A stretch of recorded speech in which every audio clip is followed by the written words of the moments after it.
There are very few authorities around that actually know the number of people on the autistic spectrum in their area. It's a rather difficult thing to find out anyway, because there is no central register of autism. The cost to society of a lot of it to do with the fact that we are not giving the right support to those on the spectrum is an enormous figure.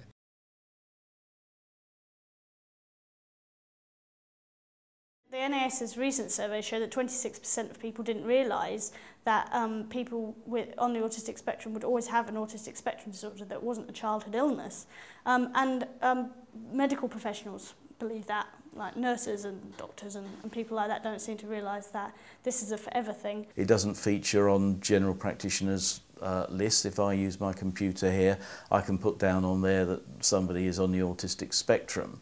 I can code them with that diagnosis, but that doesn't really give any idea about what services that person requires, because they may be extremely severely autistic and requiring 24-hour care, or there may be somebody with a few anxiety problems and a bit of an obsessional nature who just about classifies as having Asperger's, but with a little bit of help and TLC can survive in the normal world.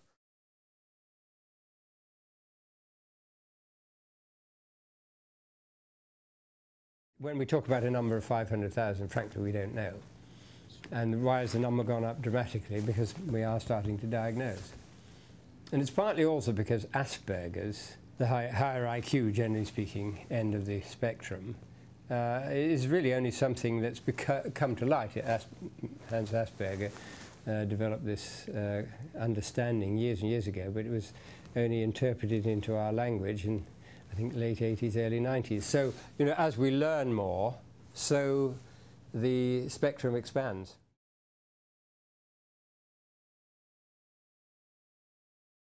Our survey of local areas found that while a large majority of areas had these strategic needs assessments, only about a fifth had specific reference to people with autism within them. The challenge is to increase training so that really, regardless of where you are in the country, if you walk in to a GP surgery or are seen by an adult psychiatrist, that person will feel confident in being able to say, yes, I think you have an autism spectrum disorder.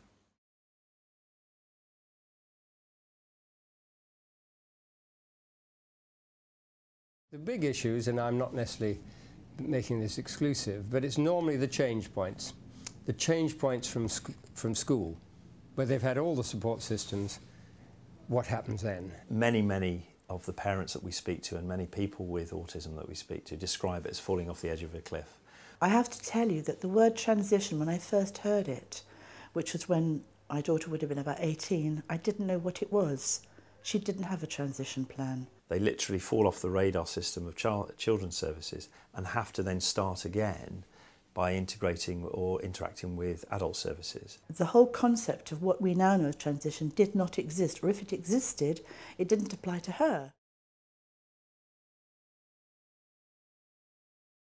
A lot of people reach 18 and are stranded. The education system takes them up the mountain and says, well done, you've got to the top, and then they get left there. And it's incredibly important that we have someone there to help them carry on forward. She had no transition plan.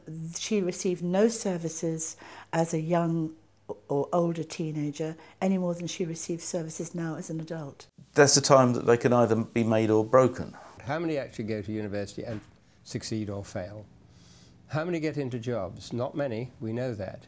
How many land up in mental health environment? How many are living at home? What happens to them when their parents die? What are the local authorities doing to support them? That is virtually, unfair to say it's a blank page.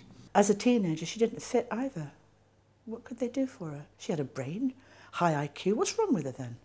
And that's the kind of attitude that you've got all the time. We recommend that local authorities and NHS bodies make full use of existing information that they have about both children and adults with autism to enable them to effectively plan and commission future services for adults with autism in their local areas.